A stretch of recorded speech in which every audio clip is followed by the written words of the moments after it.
Welcome back to Red's View. Cunha, Dalot, Martinez and Mount. Manchester United injury news and return date ahead of Chelsea clash. Manchester United are preparing for another crucial Premier League encounter this weekend as Ruben Amorim's side welcomes Chelsea to Old Trafford on Saturday evening. The Red Devils, who endured a bruising 3-0 defeat against Manchester City last time out, are keen to respond in front of their home supporters. However, Amorim continues to grapple with fitness concerns within his squad, with several key players still working their way back from injury. The manager has admitted that injuries have disrupted United's rhythm early in the season, with a number of senior players missing at critical moments. Cunha, Mason Mount and Diogo Dalot are out for this game versus Manchester City. "I don't know how long it's going to take," Amorim said after the derby. "We need the guys to be a very, very competitive team. We have players who are eager, but they are out. They cannot help us in this game. We will manage day by day, but they are pushing really hard. And that is a good thing." With Chelsea set to visit Old Trafford, here is the latest on the United treatment room and possible return dates. Matheus Cunha. He injured hamstring. The Brazilian forward picked up a hamstring injury during United's dramatic 3-2 win over Burnley before the international break. His absence was keenly felt against City, with United lacking a focal point in attack. Amorim confirmed Cunha was unavailable for the derby, but hinted that his recovery is progressing well. There is optimism that he could make his return as early as Saturday's clash with Chelsea, though a late fitness test will likely determine his involvement. He expected to come back on September 20th, United versus Chelsea at Old Trafford. Next one is Lisandro Martínez. He have ACL injury. One of United's most influential defenders, Lisandro Martínez has been sidelined since February after suffering an anterior cruciate ligament (ACL) injury. The Argentine has recently returned to training, which is a welcome boost for Amorim and his staff. But ACL recoveries typically require around 8 months before a player is deemed fully ready for competitive action. While his rehabilitation is progressing positively, there is no confirmed timeline for his return to the pitch. His potential returning date is unknown. Diogo Dalot, meanwhile, he injured a muscle. He was forced to withdraw from the Portugal squad during the recent international break after experiencing muscle discomfort. The fullback's absence was confirmed by the Portuguese Football Federation, raising concerns over his availability. However, his injury is not believed to be long-term, and there is cautious optimism that Dalot will be fit in time for the Chelsea game. His presence would provide a much-needed boost to United's defensive options. He expected to come back on September 20th, United versus Chelsea at Old Trafford. Mason Mount lastly, who have undisclosed issue. He was substituted at half-time during the Burnley win and subsequently missed the Manchester derby. While United have yet to provide a clear update on the exact nature of his issue, there are suggestions the midfielder is close to returning. Amorim will be hopeful Mount can rejoin the squad this week, though it remains unclear if he will be ready to feature against Chelsea. His potential returning date is unknown. However, the Chelsea fixture represents a critical moment in United's season. Victory could ease pressure on Amorim and inject much-needed confidence into the squad, while further setbacks may only increase the scrutiny surrounding his position. With Cunha and Dalot both pushing for late returns, Amorim may finally have more attacking and defensive options at his disposal. However, the continued absence of Martinez and uncertainty around Mount highlight the challenges United face as they look to stabilise their campaign on the different pages. The pressure on Manchester United manager Ruben Amorim has reached boiling point, with reports suggesting he has just 3 games to save his job. Following a shaky start to the campaign and a humiliating 3-0 defeat to rivals Manchester City, the club is now said to be preparing a contingency plan dubbed the International Reset. According to multiple reports, senior figures inside Old Trafford are already bracing for change, while several senior players within the squad are anticipating news of Amorim's dismissal in the coming weeks. United's current position in the Premier League is far from the expectations set at the start of the season. 4 points from 4 matches has left them lingering in the bottom half of the table, and the lack of progress on the pitch has alarmed both the hierarchy and the fan base. Sources indicate that the club is exploring the possibility of making a managerial change during the upcoming October international break, unless results improve drastically in the next run of fixtures. Behind the scenes, secret documents have reportedly been drawn up that outline the next steps should Amorim be relieved of his duties. These plans reflect United's determination not to be caught unprepared, especially after the chaotic handling of previous managerial transitions. The level of detail suggests that decision-makers are ready to act quickly if performances do not turn around. The reported shortlist of potential successors reads like a who's who of European coaching talent. High-profile names such as Zinedine Zidane, Unai Emery, Mauricio Pochettino, and England boss Gareth Southgate are believed to be under consideration. Each brings a distinct pedigree. Zidane with his Champions League triumphs at Real Madrid, Emery with his tactical nous and recent success at Aston Villa, and Pochettino's proven Premier League experience. Southgate, while a more surprising candidate, has admirers at board level for his ability to unify dressing rooms. In addition, emerging tacticians such as Andoni Iraola of Bournemouth and Marco Silva of Fulham are also reportedly on the radar. Iraola has impressed with his progressive style and ability to elevate limited squads, while Silva has shown resilience and adaptability in England's top flight. Interestingly, Oliver Glasner, who led Eintracht Frankfurt to European success, is another strong contender admired for his structured approach to football. What adds intrigue to the situation is the mention of Darren Fletcher, United's current technical director and club legend, as a possible interim or permanent replacement. Fletcher is highly respected within the club and is seen as someone who understands the identity and traditions of Manchester United. While his lack of senior managerial experience could count against him, his candidacy reflects United's openness to all options if a reset is required. The tension in the boardroom is said to be at an all-time high, with key figures divided over the best course of action. On one hand, there is recognition that Amorim has not been given much time to implement his philosophy. On the other, the club cannot afford another prolonged spell of mediocrity with such high stakes both financially and competitively. The looming fixtures against Chelsea and Liverpool may prove decisive in shaping Amorim's fate. For now, the message from Amorim is persistence. He has remained firm in his belief that his tactical approach is the right one, urging patience and pointing to underlying performance metrics that suggest his system is working in patches. However, as history has shown, numbers and philosophies often mean little at Manchester United when results on the pitch do not align with expectations. The next 3 games could define not only Amorim's tenure, but also United's entire trajectory for the season. Whether the board opts for the glamour of Zidane, the stability of Emery, the fresh energy of Iraola, or the trusted hands of Fletcher, one thing is certain: the pressure cooker at Old Trafford is close to exploding, and a reset may not be far away. Again and again, with speculation growing around who could step in should results fail to improve. A 3-0 defeat to Manchester City at the Etihad has left fans and pundits questioning not only United's direction, but also Amorim's insistence on sticking with his system. Despite growing criticism, the Portuguese coach remains confident that tactical tweaks are not the solution, stressing after the derby that the system is not the problem. Yet patience at Old Trafford is notoriously short, and with United languishing in the bottom half of the Premier League table with just 4 points from 4 games, names of possible successors are already being floated. Among them, Zinedine Zidane remains a dream appointment for some. The Frenchman, a legend as a player and a 3-time Champions League winning coach with Real Madrid, has long been admired from afar by Manchester United. According to reports, Zidane once identified 4 signings he would have made had he ever been given the Old Trafford hot seat. For fans craving instant pedigree, his name inevitably resurfaces whenever United are in crisis.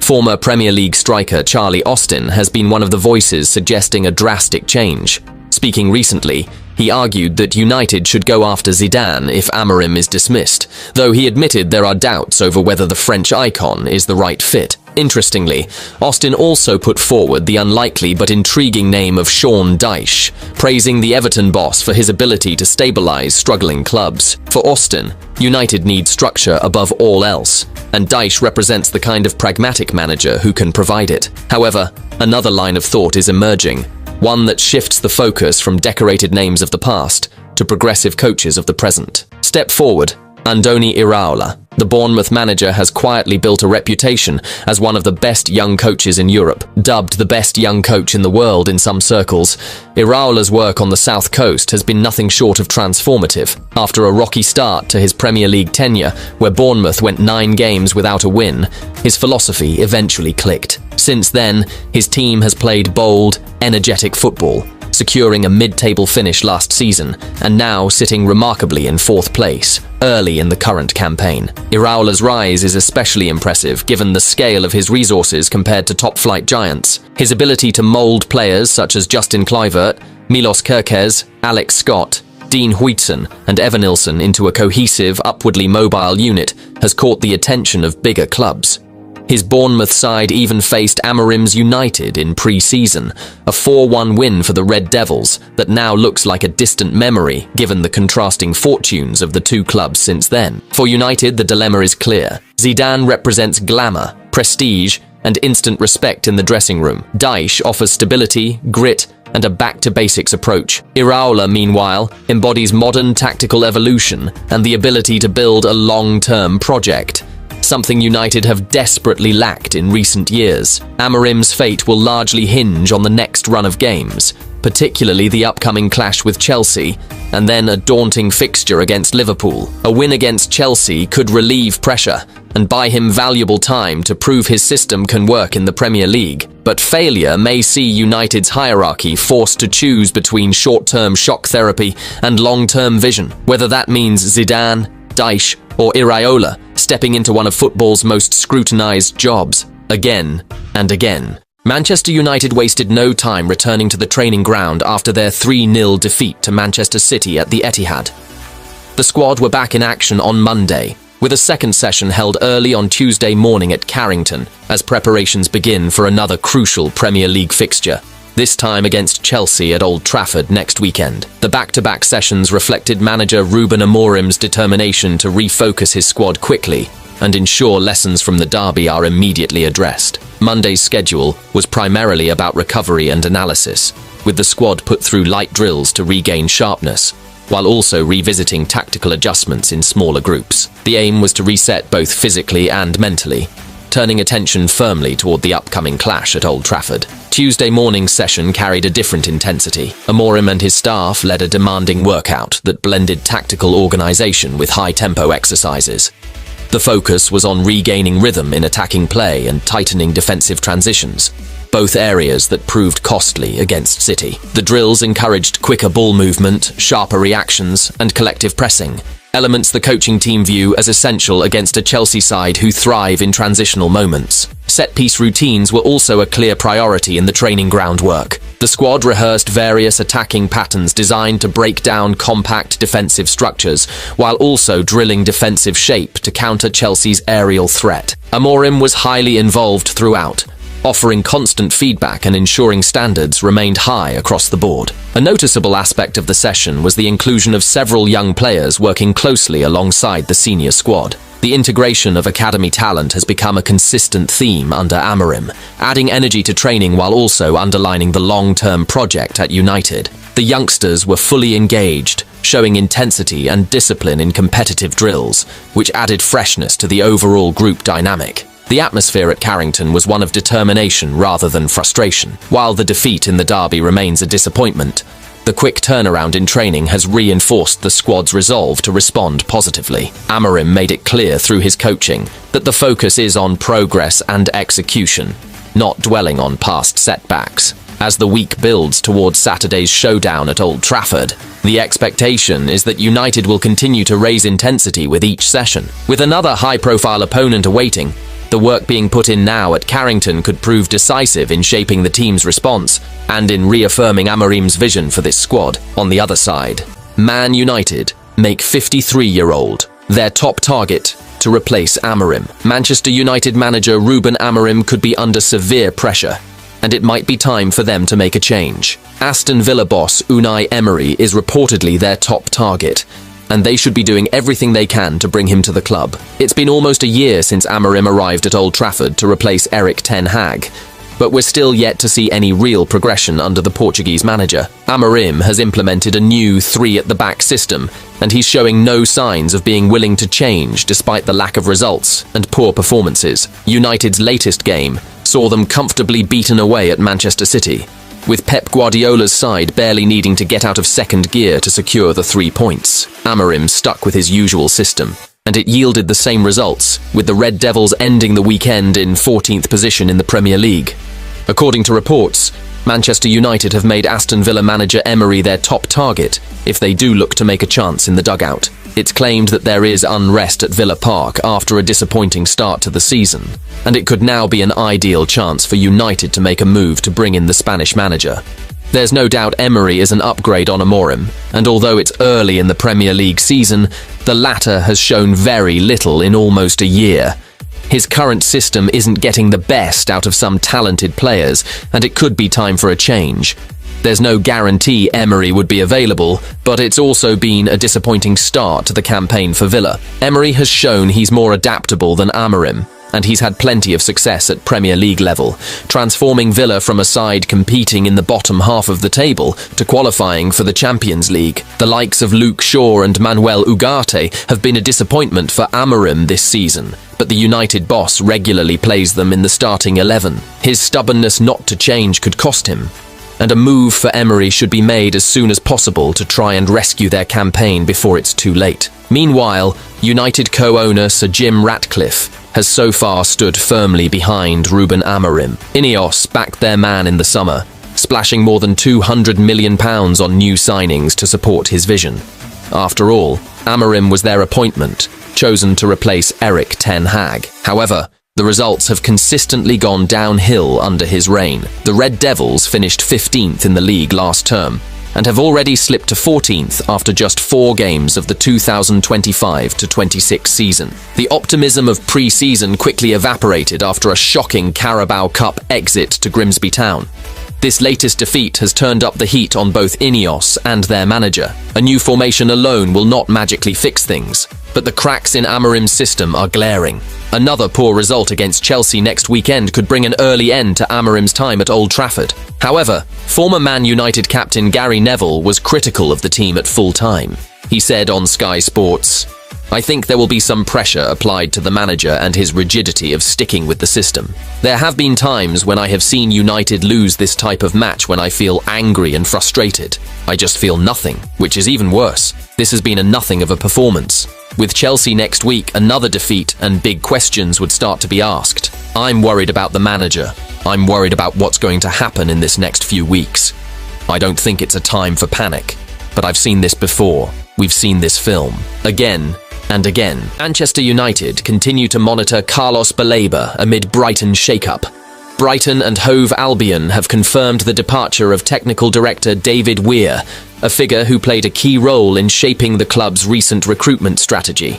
One of his standout contributions came in 2023, when he was instrumental in securing the signing of midfielder Carlos Baleba. For Manchester United, however, this change could have implications for their long-term pursuit of Baleba. United were heavily linked with the 21-year-old midfielder during the recent summer transfer window, but Brighton quoted a staggering £100 million valuation, a price that immediately ended discussions given the Reds' heavy spending elsewhere. Sources close to Old Trafford insist United are in no rush and are prepared to wait until 2026 if needed, underlining how highly they rate Baleba's potential. Baleba has become a central figure for Brighton this season, starting all 3 of their Premier League matches prior to the international break. His energy, ball progression, and composure in midfield have made him one of the most exciting young talents in the league. However, with Brighton now undergoing leadership changes behind the scenes, it remains to be seen whether their stance in negotiations will soften or harden